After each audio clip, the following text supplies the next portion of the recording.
Do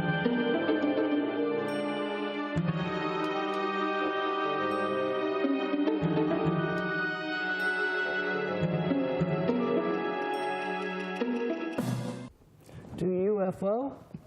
UFO. Do you mean IFO? I mean UAP. Aha, so you do UFO. I do IFO, and you UFO. And so do you. And so do I. Welcome to the Connecticut UFO Show. I'm your host, Warren Scott, and this is my co-host, Mike Panicello, M.U.F.O.N. Connecticut State Director. Hello, thank you for joining us today. We got an exciting show ahead of us. Should be very interesting. We've got a special guest tonight to talk about anti-gravity, and we actually have a second special guest, our kind of recurring special guest and part of the show now, Mark D'Antonio. Hi. Yep. Now, we also have in the news, we have some good stuff today, but we're not there yet. And then we are going to have Mark talk about his usual section, the science of it all. Yep. So it's going to be exciting. And now, what else we got going on? Well, we have a Skywatch coming up. Oh, that's right. Yeah, Saturday night in Bristol. Yep, in Bristol. It's a UFO hotspot. The details are on our website, and you can join us for dinner before if you guys want. We're going to a nice little organic burger place. Going to have a telescope or more than one telescope? Hopefully we're going to have more than one telescope. From what I understand, we're going to have some people bringing equipment, so it should be a good time. Maybe we'll have some stuff for our show for the next installment. We'll have some live video of something interesting. Well, and eventually we'll be able to have everybody come to my observatory as well. Great. Yes. And we'll do a nice show. What you're currently working on right now. That's right. We almost got the dome finished today. Wow, great. That's great. And I just blew a couple bucks on a very low-end Sony HD night vision camera. So Nice. maybe I've been watching people getting a lot of stuff on night vision that really is very interesting, those types of sightings, because when you look at the video, it doesn't look like it's faked. There's definitely something there in the night vision chip, but you don't see it with the naked eye. So that's very interesting, what is happening there. Any ideas on? Well, in the future, we're going to actually, in a future segment, a future show, I'm going to talk about night vision systems. Great. And I'm going to give people an idea where they can get some cheap ones, where they can get some moderately expensive ones, and if they have money to blow, where they can get the best ones on planet Earth. Super. Oh, I look forward to that. We're going to have a night vision camera. I got one. We're going to record it, and we're going to post it on our YouTube page. Excellent. So it's going to be really good. So who do we have tonight before we move into the news of it all? Why don't we talk about who our show is tonight? Well, so tonight's program is on anti-gravity, which is how most people that have been studying UFOs presume that these vehicles use in terms of their propulsion systems. And so tonight we have a guest who's an expert in anti-gravity, Richard Crandall. We'll be bringing him on in a few minutes. Oh, that's exciting. You know, it always makes sense. It's good that we're talking about this today because, you know, one of the things with UFO sightings is you see these reports come in of, like, you know, orange orbs, for example, or anything. They're going left, they're going right, they're going left. And so often people say, well, the technology that we have today is like ballistic. You only can go one direction. And even if you turn, it takes miles to turn. I mean, look at the fighter jet. They don't just turn on a dime. Yet these UFOs, they turn very quickly, supposedly. Right, so inertialess propulsion. At least that's what the observer tells you is happening. Well, right. And many times, in my role as the chief photo and video analyst for the Mutual UFO Network, when I see these videos come in, I got to tell you, you know, they don't do on the video what they say it did when they saw it with their eye. Right. So either they didn't capture it, or they're not really clear what happened themselves, and they're over time adding to it. You know, I don't know. Well, that is definitely a recognized phenomenon, the way the memory tends to color things over time. 10 people report the same event 10 different ways. Yeah. Right. Although I think, you know, you can pretty much tell those samples of video where it does seem very compelling. And these orbs you mentioned, there was a recent capture, I think in Canada, there were 3, it might have been Chicago, but there were 3 orbs. It was kind of a dusk sighting. And the spheres move. At first, it looks like a triangular vehicle because the three balls are all synchronized. They're not moving in relation to one another. And then all of a sudden, they'll start moving amongst themselves, if you will. They behave almost as if like an AI swarm might behave or something. But, you know, it's good that we're talking about this in today's show, the different types of propulsion. Right. Because, you know, in the end, all we want to do is present the evidence. This is one example, and we'll let the audience decide if we're full of No, that's the malarkey. scientific method, and the key thing is, just to rely on what the data tells us as a Just starting remember point. MUFON's charter, right? It's the scientific investigation of UFOs for the benefit of humanity. Right. The word scientific is there for a reason. It's there because we're speculating about things and going down a path that we can't show scientifically, or at least with some background in science. Right. So, you know, we're going to get there eventually, and that's really what it's all about, right? Right. Now, speaking of science, there's been some scientific discovery this week that's very interesting. Should we start moving into the news? Let's go into the news. All right, so now we're going to talk about what's new in the news. And now, new in the news. This week, some exciting news comes from NASA in regards to a probe that has discovered some interesting material on a moon around Saturn. That's so right. To talk about this, we're going to turn to Mark D'Antonio. You know, I had to tell you, when I saw the news about this, I was like, it's exactly what I had hoped. Enceladus is a 300-mile diameter moon, all right? But it has an ocean underneath. It's an ocean underneath that icy mantle. That ocean, now it seems we've seen geysers coming out of Enceladus. Now, those geysers were picked up, and they also studied the outflow from these geysers, and they discovered something miraculous. That's hydrogen. Why is that important? It's very important because hydrogen is part of the possibilities for the hydrothermal vents we see on Earth. Deep in the off the Juan de Fuca Ridge off Oregon, 3,000 meters down, you have this spewing hot water that's mineral laden, along with hydrogen type of sulfide. venting, right? Is it like a volcanic venting? Hydrogen sulfide is the key to creating life down there because it's not photosynthetic life like on the surface. Right. It's chemosynthetic life. So now we see that Enceladus is showing signs that it might also be hosting its own hydrothermal vents. And in fact, when they did a nice infrared view of the south pole of Enceladus, where this is mostly occurring, you could actually see the hot spots around that area, and it was really, really interesting.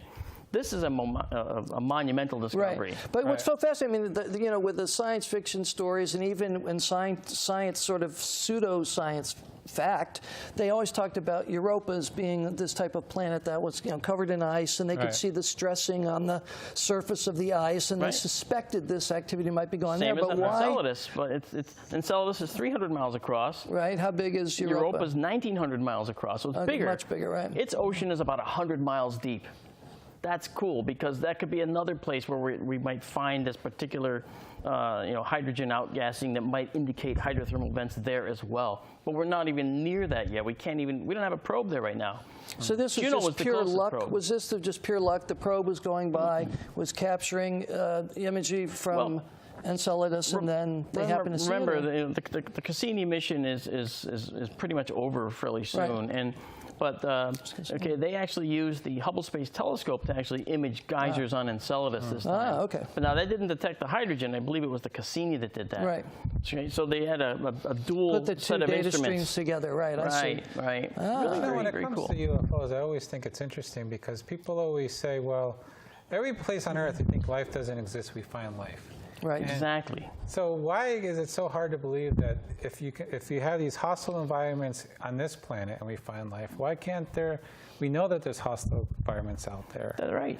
So it makes sense. actually, They found think microbes on the outside of the International Space Station. Right. And in Jurassic Park, the man that played Ian Malcolm, right? That actor. Right. Okay, Yeah, that played Ian Malcolm, right. Ian name? Malcolm said, life will find a way. Attenborough, Yeah. Robert And it does. Attenborough. It does, Right. Yeah. Okay. But what's fascinating, though, is, now that if you think about the impacts of what this means, that the Drake equation, for example, if there's life on Earth, and now let's say that this discovery leads to finding life around one of these vents, let's say. It might take us another 50 years to get there, but let's say we're able to get a probe in under the water, or in the water under the ice, and we can definitively say that there's life there.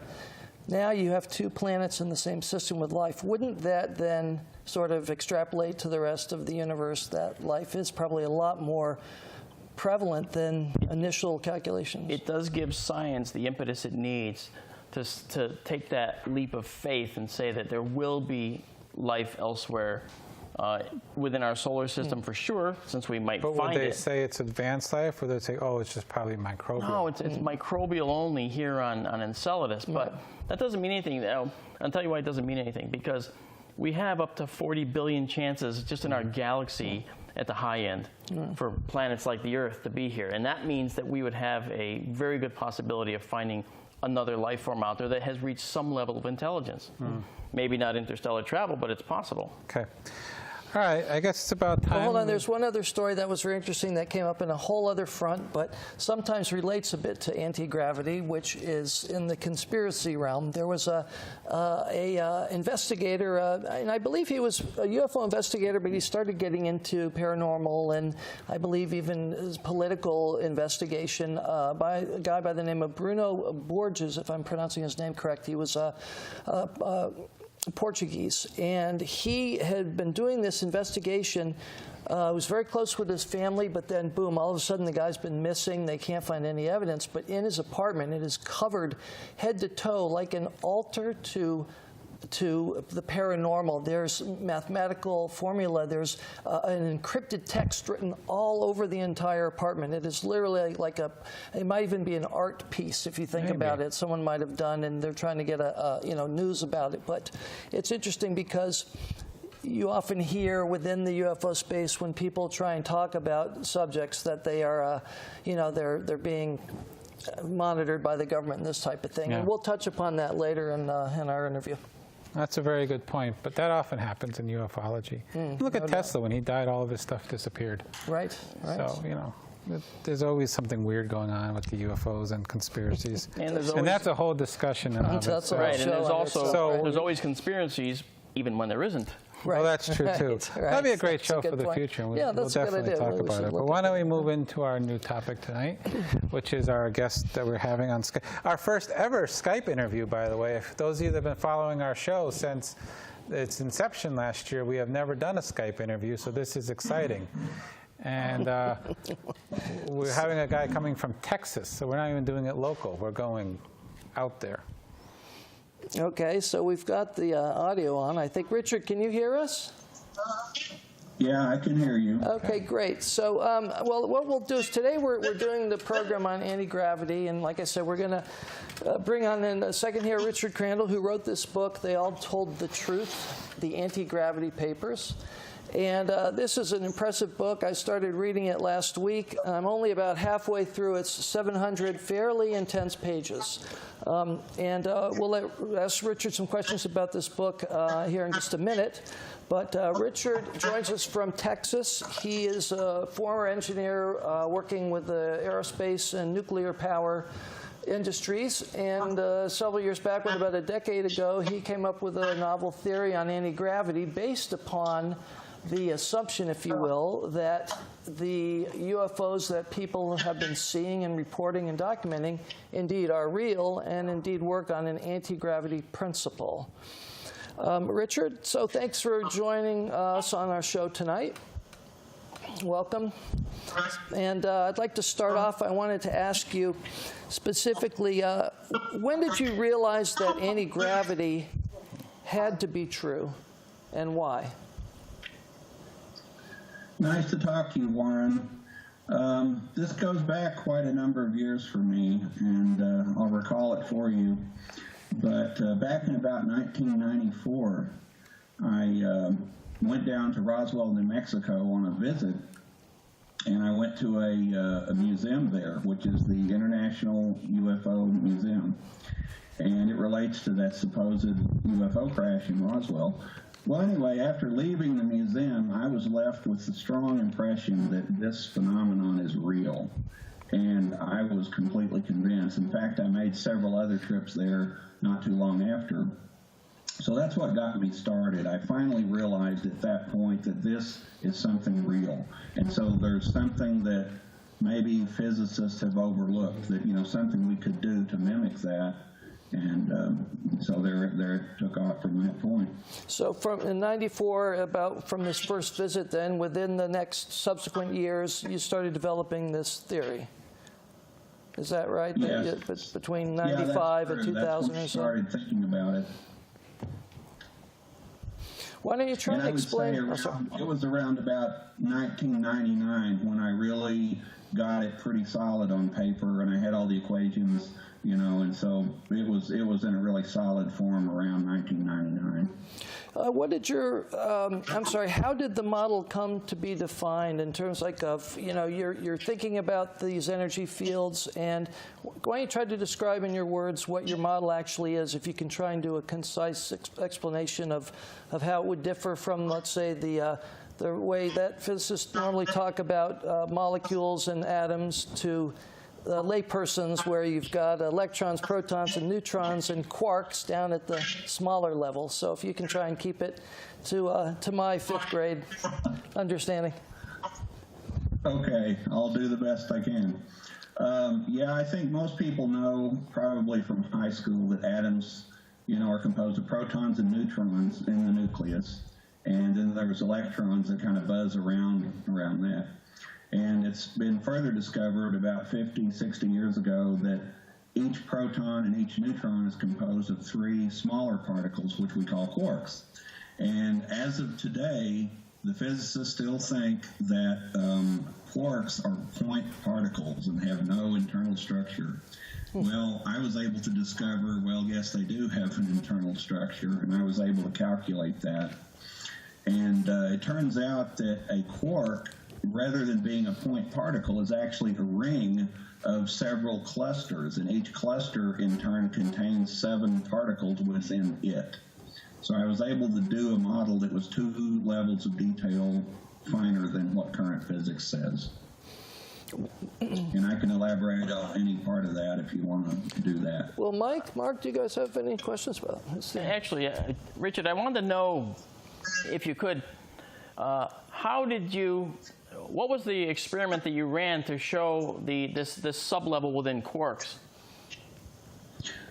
Okay, well, it is a way to follow the scientific method, and that's where you generate models, mathematical models, that create predictions, and you can run the numbers and calculate things, and then you can compare your calculations with actual experimental data. And so I ran the calculations, and I was able to calculate the masses of 13 of the more well-known subatomic particles. And then I was able to compare that with the experimentally measured values of those masses, of those particles, and it was very good agreement. It was within about 5%. I think one of them was about 0.9% off, which was not too bad. So in physics, that's considered not too bad. Okay, thank you for that. Now, so from this theory, so to be the devil's advocate to you, right, there's people that will come out with various theories, and they'll say, oh, you know, I've discovered this property of the universe. Walter Russell is a well-known New Age philosopher who has this thought about how the universe is magnetic light, and I still don't understand really his book at all. Then there's people like Wal Thornhill and David Talbot who talk about the electric universe model, for example, and they have some data that's kind of compelling that sort of, you know, talks about some of these things. So why is your theory, do you think, more valid than some of the other approaches that have been taken? Well, yes, it's true. There's certainly a number of theories out there. And one of the ways that you can test a particular theory is, does it, first of all, generate testable predictions, you know, where you can go and do a measurement and verify something. Right. For one, it turns out most of those other theories sound good, but they've never generated something you can go and test and measure. So they're truly just theories. And then another level you can get to is, then can you try to build a device or something that operates based on the theory? And that's also something that these other theories have not done. So with my theory, not only do I have testable predictions, but I also have a way to design devices from that could be built and tested. Can you explain that? Can we That's the explain the, so you have this theory, but how does it relate to propulsion? Because that's what, like anti-grav. How do you translate this from your theory to possible practical applications? Yes, and yes, it is a method of propulsion. That's what you would call it. And by the way, anti-gravity is kind of a misnomer, because that's not how these UFOs actually function. They're not negating gravity. They're not lessening the gravity of the Earth. But per the physics, what they're really doing is they are emitting a powerful gravity wave. And that wave that's being ejected produces a force on the object in the opposite direction. So it's like an action-reaction principle. You eject momentum or gravity waves in one direction, and then your craft gets propelled in the opposite direction. So it's not actually anti-gravity, it's just plain gravity. So it's in a way you're getting the motion. It sounds like Newton's third law in a way. With for every action there's an equal and opposite reaction. But it seems as though there's got to be more going on. I mean, if you say you want to suspend a spacecraft floating around, and you see these things zipping around at Mach 20 or speed of light or however it knows, how I mean. What's fascinating is where is all that energy coming from? How is it being able to do whatever the operative principle is, the ejecting of... when you're ready. Yes, okay, sure. Yes, I understand. And it turns out I've discovered a very amazing mechanism for releasing that energy. And it is a form of nuclear energy, and it's very powerful. And the way that's done is, like I say, each quark is actually a ring. Okay, you consider it like a ring, and there's a way to make that ring physically expand its diameter. And when that diameter expands, a tremendous amount of nuclear energy is released. But it's in a safe form. It's not like normal radiation like you get from, say, an atomic bomb. It's in the form of gravitational energy that gets released, and it's very strong.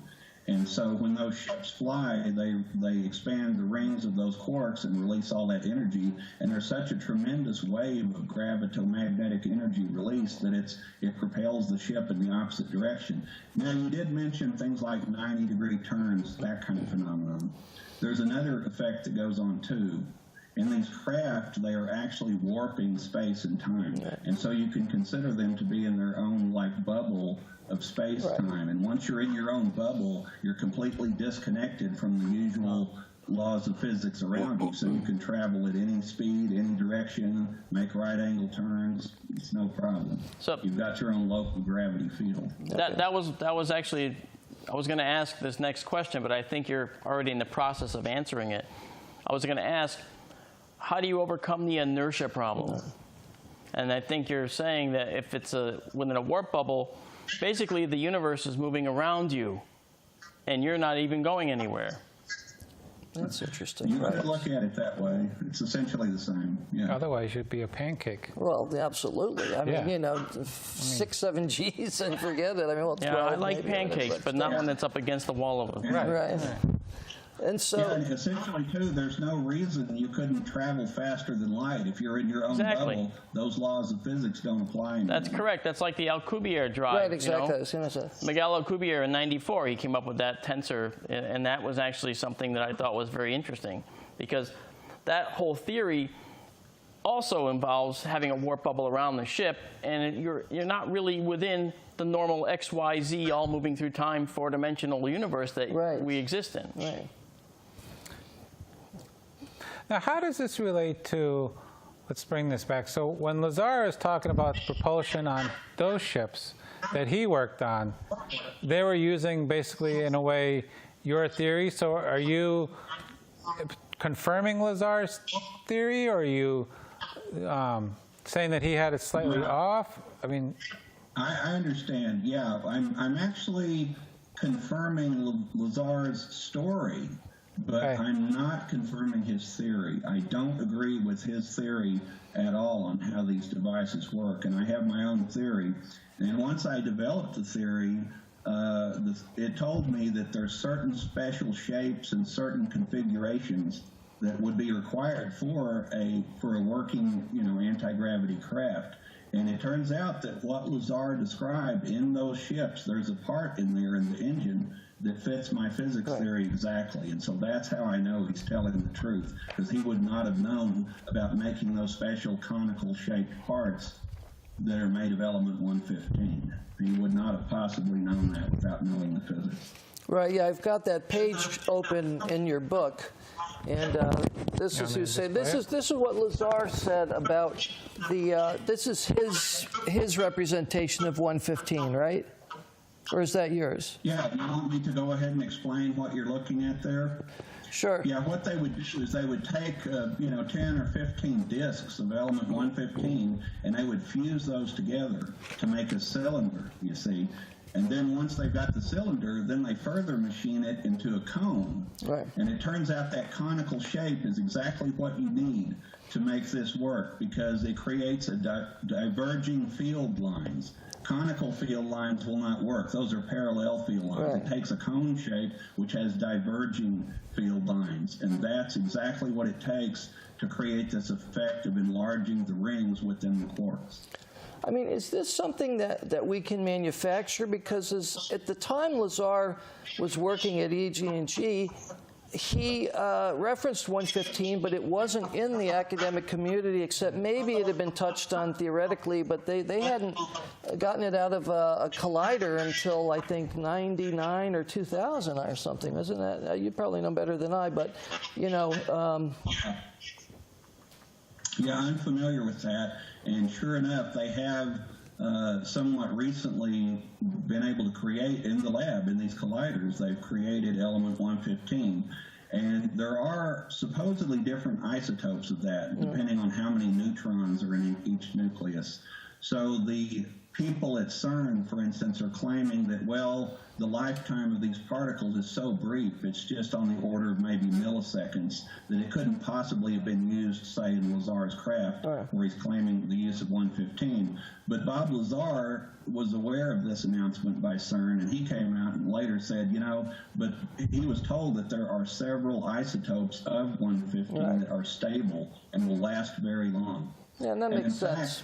Makes a lot of sense. Yeah, and in fact, long before element 115 was discovered, we had already predicted as physicists that there would be an island of stability somewhere around the 110 to 120 area, and sure enough, there should be stable elements in that area.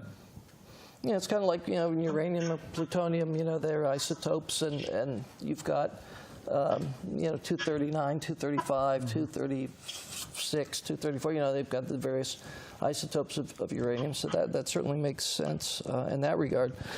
Well, I would say a lot of the naysayers are saying, oh, CERN created this thing and it only lasts milliseconds, so that makes Bob Lazar's story completely false. That is not true. I am absolutely certain this story is true. There is no doubt it is 100% true. And as fantastic as the story is, why, if it's that fantastic, why would he lie about just certain things? It's either all true or it's all false.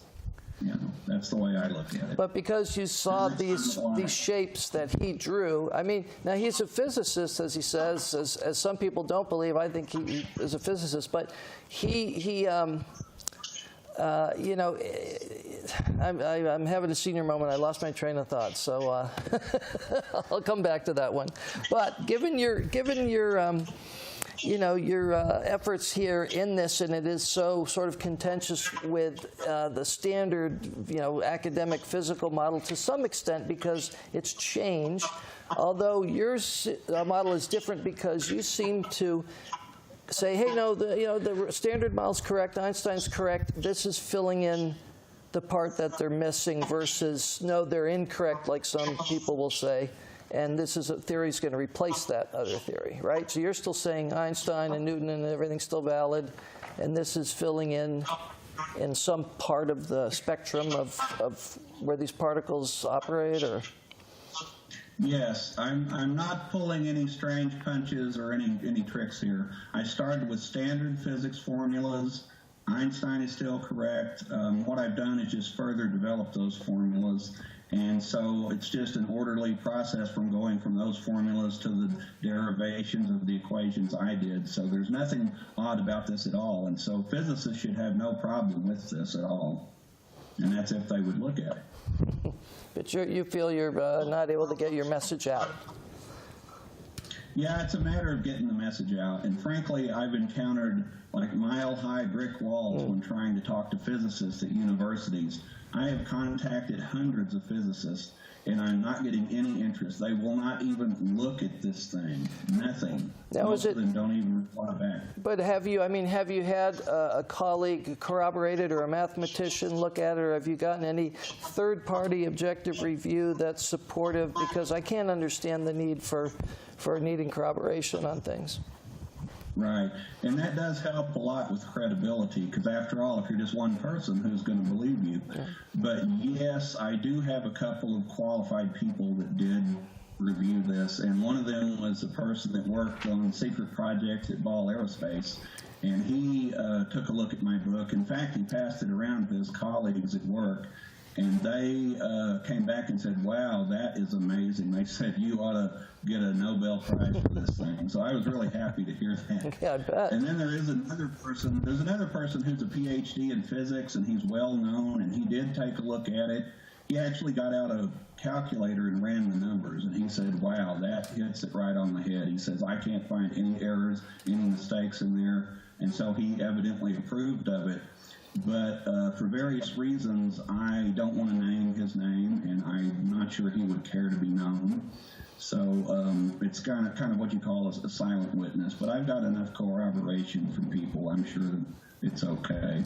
But I mean, plus, why do you think on top of that, the numbers speak for themselves, because my predictions, when you test them experimentally, they come out within 5%. So that's not bad. So it's certainly something to be looked at.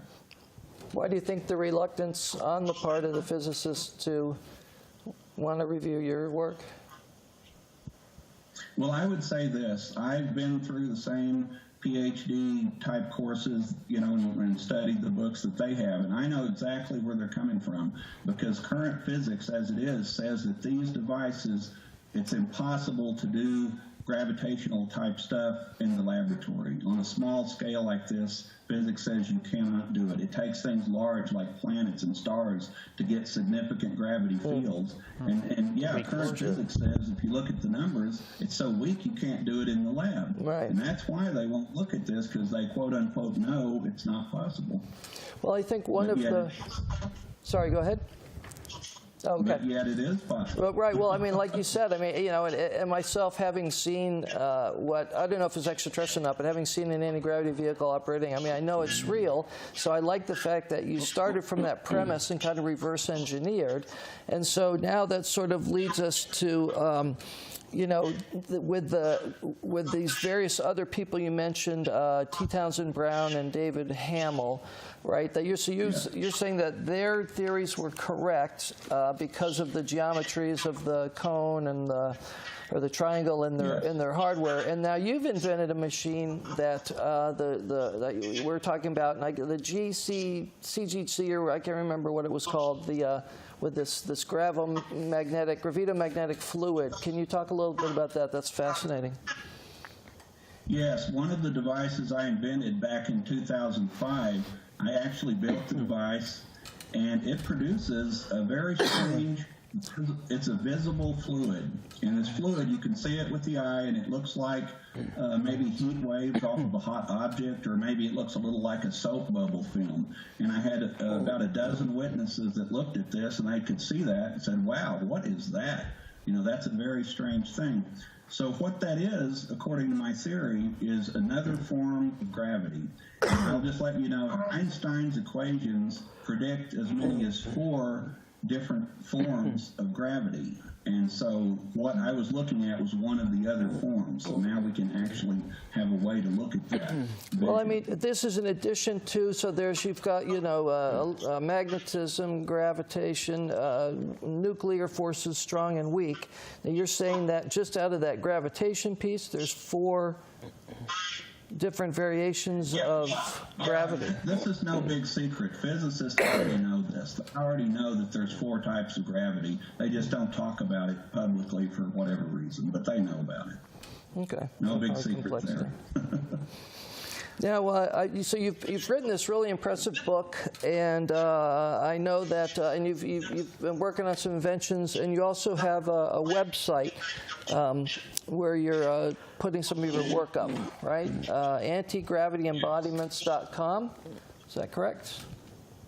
So yes, what? It's called Antigravity.embodiments.com. We'll post that on the website. I also have a donation web page and also a video, if I can say those. But the donation page is on ucaring.com. It's called, and here, forgive me, but I wrote it down here. I only did this the other day, so I can't even remember my own name. No worries. Okay, it's called Why Does Nobody Care About Space Exploration Anymore? So once again, it's on ucaring.com, and you go to the search box and you just look up, why does nobody care about space exploration anymore? That's my donation site. Then there's also a video on YouTube, which is called Gravity Wave Propulsion is Here. Once again, Gravity Wave Propulsion is Here. Right. And so that's the 3 things I have out at the moment. Is that the video that you pointed me to in the email you sent me earlier today? Yes, that's the very one. Okay, yes. thank you. And what you're looking at in that video, those are not my devices. Those are 3 unrelated people, different inventors that have created these devices and tested them. And you can see in the video that all these devices are common, that they have common elements in them. And so what I've done is put that up so people can see that these devices do work. And you can take that video to even a high school science teacher, even that, and they can tell you that because of conservation of momentum, those devices should not work whatsoever. They should not move, and yet they do move, so they do work. So there's something going on that we can't explain with our current laws of physics. And my theory shows that these devices are ejecting a gravitational wave in one direction, and that causes a force in the other direction. So for the layperson, when you say gravitational wave, because I'm not a scientist like these 2 guys are, would it be something like, so the spaceship goes up, the UFO goes into space, activates this, and then just rides it almost like a surfer riding a wave to its final location? Or like maybe another analogy might be Star Trek's warp core, where you fire up this warp drive, it emits a wave, and it literally folds space to push the ship.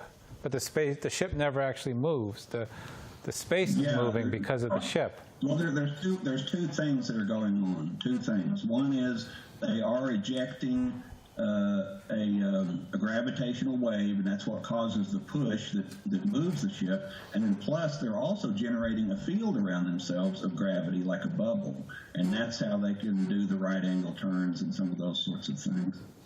So if you're inside of one of these vehicles, inside this gravity bubble, and the vehicle is going to make a right turn, right? It's moving at some high velocity in this direction, and then it's got to go in this direction. So if you're in that room, it's like the room's not even moving? Is that kind of the idea? Inside of the ship, you would feel nothing. There'd be no G-forces at all. You could see on the view screen outside what it looks like, and you could see things zipping around rapidly, but you would feel nothing at all. Wow. But what about when they're in space? Like, does it generate its own permanent field? Because if you stop, you'll just start floating. Right. Very interesting point. Yes, inside of the ship, it's not a weightless condition. They can set up the field so that they get normal gravity inside the ship, or whatever amount of gravity they want to generate. You are a science guy. Didn't even know it, did you? Every now and again. So, well, Richard, this is, we could talk about this all day. This is a fascinating subject. I think, you know, like I said, I've managed to get through about half of the book. I look forward to trying to get through some of the, I'm a math guy, so I'm looking forward to getting, just to play with some of the math. But you know, it's a very interesting idea you have. I do think what the people should know about, though, and what you might want to explain before we finish the segment is what I found so compelling about your idea was that inside the fundamental particle, if you will, which you call a vacuum, right, is that inside here there's basically two forces that are canceling each other out. And yet, in the releasing of one of the forces, or both of them, or uncoupling them, if you will, this is how it's releasing this magnetic, or this gravitational wave, this gravitomagnetic field, right? Yeah, I'll go into that just briefly. What I've discovered is that within a normal nucleus of an atom, there are extremely powerful gravitomagnetic fields present all the time. But due to their arrangement, they tend to cancel each other. And that's because, as many physicists know, the spins of the different nucleons are aligned opposite directions. So for every up spin, you've got usually a down spin to match it. So all the spins cancel, except there might be one or two left over that don't cancel. And those spins, you can also think of those as generating, each one generates its own gravitomagnetic field. So they all tend to cancel. So the trick is to get these things to uncancel. And the way you do that is through special alignments of the nuclei. And what you do is try to get a lot of the nuclei aligned a certain way to begin with, and then you create a conical shaped field, like I said earlier, which is a diverging field. And that will tend to pull these rings apart and also expand their diameter. And that's what releases that tremendous amount of energy, and it's in the form of a gravity wave. And in fact, if there weren't already very powerful gravity-like fields in a nucleus, we're not going anywhere in space. It would never work. And that's one thing I discovered early on. If there were not naturally produced gravity fields in atoms, we're not ever going anywhere. Right. But yet there are. Very lucky. Well, that's good. Yeah, that'll help us in the future when they finally release this information to the public, which I'm pretty sure it exists. So, all right. Well, anything else from you guys? No, this is very interesting. Thank you for coming on the show today and explaining this to us. Yeah, and again, Richard's book, yes, They All Told the Truth, on Amazon, and I think it's on Barnes & Noble, the Antigravity papers. It's a pretty interesting read so far. Now, some of it does get kind of heavy, but there's a lot that anybody can understand. And if you're interested in anti-gravity and UFOs, I highly recommend this book as a resource. It's extremely interesting material for a science-minded person. I think it'll give you a very good understanding of maybe how they move. Right. You know, and that's so often one of the things that people say, like, well, these don't move normally. Well, also, if Richard is indeed correct, what he's getting at is some of the physics that is just over the horizon for the general academia, okay? And as soon as they open their eyes, if this is true, this will become commonplace at some point. Right. And it'll be like, oh, yes, well, of course that's correct, or something like that. And we don't know that yet. I mean, over time, I mean, if he can get somebody else to corroborate and actually come out on record and say it, then, and work with him with this, then that might very well help him. So it seems like the hardest thing right now for this to happen is we need would be a power source, right, to generate this kind of power. Well, that's what I was going to ask him about, you know, to create... Maybe real quick, we're running out of time. I know. A local gravity field, you would actually have to have a lot of mass in the standard model. Yeah, how do you power it, Richard? So how would this be powered? Without 115? Can you do it without element 115? Okay, I can try to answer that question. It turns out you do not have to have element 115. In fact, you don't need anything nuclear or any kind of nuclear reactions at all. It can all be done with just electricity, with high voltages or high magnetic fields. Either one, you can do it either way. Hydrogen? Now, if you do use 115 or something like that, then it's far more powerful. So I'm assuming or guessing that these UFOs that are interstellar, the really long distance ones would probably use 115 because they're more powerful. Right. But just for local stuff like hopping around planets, you can easily use ones that are just electronic with no nuclear elements at all. All right. So how difficult would it be, do you think, to build such a local vehicle? Yeah, with the electrostatic. I'd say it's very easy. There's one device out there I've noticed out on the web. There's a device that was supposedly built by SAIC secretly for the U.S. government, and it's called the ARV, which is Alien Reproduction Vehicle. There's even a diagram on my website of that. But that device, I do tend to understand how it works for my physics theory, and it looks to me like it's not that difficult to build. It's just, the part that makes it work is called the capacitor section, which is down at the bottom, and it's just a bunch of metal plates in a certain configuration, and then they apply something like 1,000,000 volts to it, and there you go. Wow. Well, that's incredible. So I guess it is very possible for this to That'd happen. be something that And we'll see in our lifetime. That'd be Something terrific, that can be done. So, Yeah. all right. All right, well, thanks Thank again, you. Richard, for coming. Thank you very with us. much for coming on to the show, and we do appreciate it. Appreciate it a lot. Thank you, Terrific. Richard. Thanks. Thank you. And now we will We'll go on to go Mark. to the So next section. Yeah, to Mark. we'll move on to Mark. It's time for Mark's section, the science of it all. In keeping and following Richard, one of the things I wanted to mention is that the concept of gravity is something that is very perplexing, because if I take this iPhone and I drop it, I can calculate the force at which it drops. I can calculate the expected time it'll hit. I can calculate the damage that'll occur. Okay, but the bottom line is that I don't know anything about that fundamental force other than how to calculate its value. Right. So one of the things that was important was, and Einstein predicted that this would be available, something to see, something we could experimentally find, were things called gravity waves. Richard mentioned gravity waves several times, and he did it in the context of his physical model, right. structure, right? But we hadn't seen gravity waves so far up until we saw this merger of these two supermassive black holes out in the far universe. We saw these black holes collide. We saw the after effects, ripples in space, Right. Yeah, I remember ripples of strange effect, light. Okay, Right.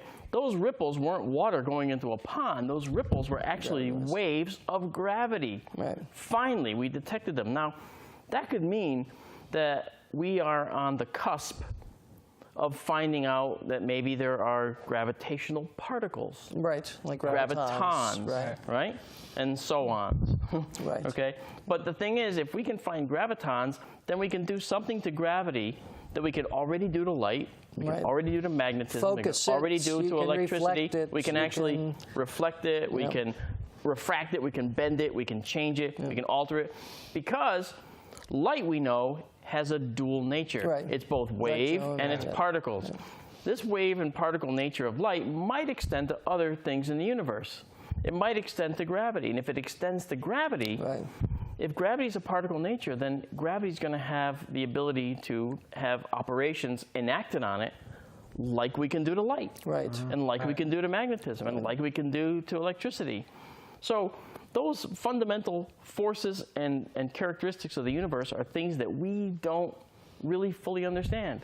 But we're starting to. We're like on the cusp, starting to see the horizon. Exactly so, and that's the whole point. We're on the cusp, and the thing is, we have a ways to go. Now, Michio Kaku, a famous astronomer, astrophysicist, okay, he says that we're maybe 300 years or so away from being a type 1 civilization on the Kardashev scale. Kardashev was a guy that created a scale of technical achievement that a civilization might reach, type 1, type 2, type 3, with type 3 being galactic in nature and able to expand throughout the galaxy. Type 1, able to take advantage of the full resources of its star and things like that. Type 2, sort of in the middle.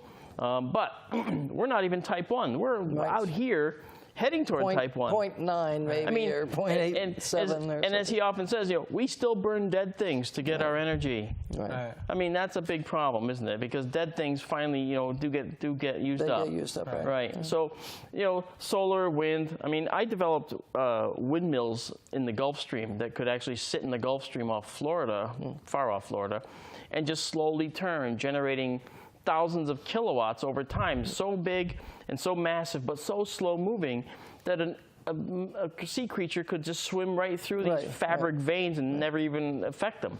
A submarine could go through and say, hey, what was that? I mean, so there's so much we can do. I created a bobber system, in fact. I designed it, a bobber system for the waves. They're ceaseless. they're getting they energy never out of those. stop. Right. So these would be perfect. So we have the ability to reach type 1, which is a place where we would have renewable resources. We don't use up resources on the planet. We actually have renewable We're sources. Sustainable. It's and a sustainable solar, society. Right. Yeah, and solar energy is another thing. So, but let's talk about, let's go back to these black holes for a minute. A black hole is the remains, the final state of a very, very massive star. Yeah. Now, when stars shoot out radiation that's a radiative pressure, it's called, sticking, going, pushing out. Okay? Think of it as a balloon. That is exactly balanced by the gravity trying to crush it. And when they reach that equilibrium, that's called hydrostatic equilibrium. Big words, but all it means is that the star is stable. Right. Now, suppose that big star starts to lose its fuel or run out of its fuel. Most stars burn hydrogen into helium. All right? And they're good for 5 billion years. And they're good for a few, right. And those stars are normal stars, what we call normal. But then, as the star ages, it uses up the hydrogen, and it begins burning helium into things like carbon. Right. And then carbon into other things, all the way until iron, which is number 26 in the periodic table. Right. Now, after iron, no star can produce that normally using normal burning. Yet we have a full periodic table. Right. That's because those elements come from when those stars finally explode in these catastrophic supernova. Right. Okay? It's hard to believe that you're made of things that were synthesized in the cores of stars, but you were. We're star stuff, as Yeah, Carl Sagan would say, we are star stuff. Yeah, that's exactly right. But the point is, there's a certain size limit, okay, that is a famous limit, that if a star is above a certain size, it might continue to collapse. Right. It won't go supernova, it'll continue to collapse into a singularity. Right. All the mass of the star compressed into a singularity, a tiny little point. Now, the star still has massive gravity, but there's a certain distance away from that singularity around which light can't even escape. Right. Because it's too strong. Now, what does that mean, light can't escape? It means that light actually has mass. So you're getting pelted by these lights in here. You're getting pelted by little bits of light, okay? But you can't feel the force on you. Well, the other side to that is, or something acts upon light that we don't understand. Right? Our understanding is that light has a mass. It would have to have some mass. But see, light is dual nature. It's waves and it's particle nature. Right.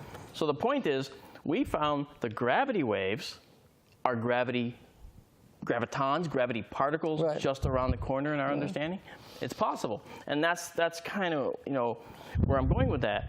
Now, the thing that's important is that we had an instrument here on the Earth. It's called the Laser Interferometry Gravitational Wave Observatory. There's two of them. Based on the Michelson-Morley interferometer. One's in Louisiana, one's in Hanford, Washington, and both of them detected these ripples in space-time. Right.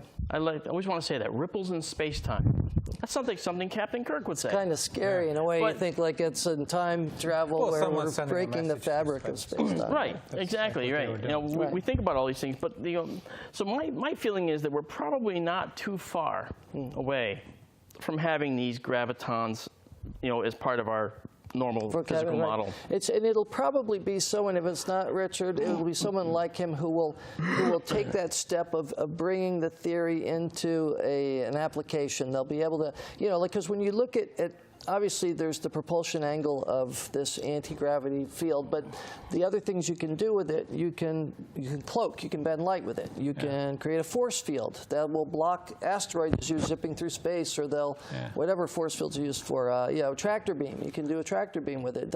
When they talk about the aliens will paralyze people, you know, oh, it felt like a heavy weight on my bed. I have to believe they're using a gravity technology, you know, to that's probably, see, my feeling on that, though, and we're going to go down that path. Well, let's not get to. My feeling is that in any case where there's potential abductions of people by aliens, most likely they know the human body. They know how the brain is an electrical system, and they can shut it off. Right, probably. You know, all the right things to make us not be able to move. Well, but there is the story of the woman floating from the New York apartment over the Brooklyn Bridge and being taken up to the UFO, so they were suspending her, you know. So they could have been using a gravity wave. If she was telling the truth. Yeah. No, there were the two things that interest me. That story's been corroborated though by some very interesting. Somebody saw her flying through the air? I don't think so. No, there was an ambassador from South America and his aide and his driver. They had 3 witnesses. But they didn't make an official report because, you know, they're political people. But no, there's an interesting book about that story, yeah. Two things interest me. One, what he's talking about the equations. Right. And the first thing I thought of when you mentioned this was, again, what I mentioned before was Ben Rich saying there was a misunderstanding in the equations.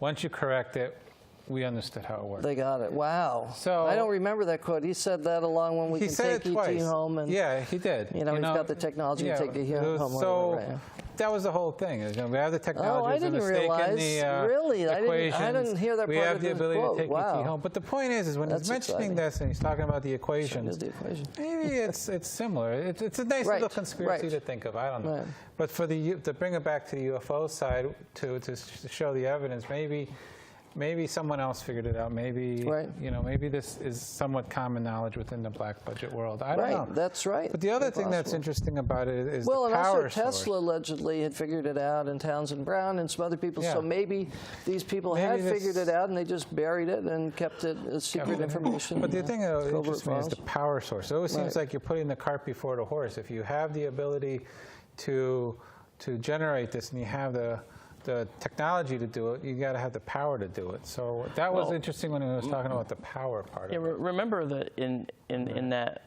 Alcubierre drive concept that Miguel Alcubierre came up with in '94, that warp drive, had a warp bubble, same type of thing that he's actually talking about, that Richard Crandall was talking about. However, when Alcubierre did his calculations, he discovered that it would take the energy that would be the same as if you could convert the whole planet Jupiter to energy, which was a stupendously colossal impossible. And so I think that that's something that is going to be left for the future. But a redesign of that spacecraft a few years ago showed that they could actually do it with the mass of something like the Voyager spacecraft. Wow. And that's why, huge, that's a 10 to the 27th power reduction in mass requirement. And that's precisely why NASA funded a lab to start looking at this. Well, so it shows that it's possible. Right. So we're about out of time tonight, guys. Oh, come on. I know. We just got here. Well, you know, the big guys in charge are saying it's time for it to go. So Figures. we have to move on. Well, when you're having fun, you know, time. But, you know, I think what this time will skip around. showed us, and I think I hope the audience time dilation. realized. Time dilation, that's right. Let's do some Lorentz transforms. You're interrupting my closing. I'm sorry about that. We're geeking out. We're doing this on purpose, just to play with you. And differential equation I'm going to have you jokes. abducted tonight. Oh, again. State director, I have pull. He has pull with the aliens, don't you? So Yeah, anyway, but he's going to muck up the anti-gravity drive, and they're going to be fixing that all week. Oh, yeah, well, they better hire. I wonder if they have, like, space. Well, you know, actually, I know where you're going with this. I had this thought today. So imagine you're this advanced race. They come to Earth, and they decide to take you for a ride. Well, I tell you what. Hey. They don't know how to fix their spaceships any better than I know how to fix my car. You know, so I don't understand the technology. I understand the internal combustion engine and the electricity and everything, but I couldn't fix my car. Well, so that's good to know. All right, guys, this is it for tonight's show. If you want to attend our meetings, they're the first Saturday of every month. We are having Sky Watches now, so if you're right. interested in going Saturday to a night, Sky April Watch, Sky Watch 22nd. April 22nd. Yep. We do it every other month until it gets cold, so there's plenty of chances to go on. Comments or questions, or if you have videos that you'd like to show us, send it to contact@MUFONCT.com or visit our website at MUFONCT.com for more information. Or if you just want to yell at Mike. Or if you just want to yell at Mike. And come to our meeting first Saturday in May at A&D's Pizzeria. Yeah, we're going to have South Enos Windsor. there. We're talking to Paul and Ben Eno, the radio personalities. But if you see this at a future time, just go to our meetings first Saturday of every month. Thank you all and have a good night. Thank you very much. Good night. Good night. Good night.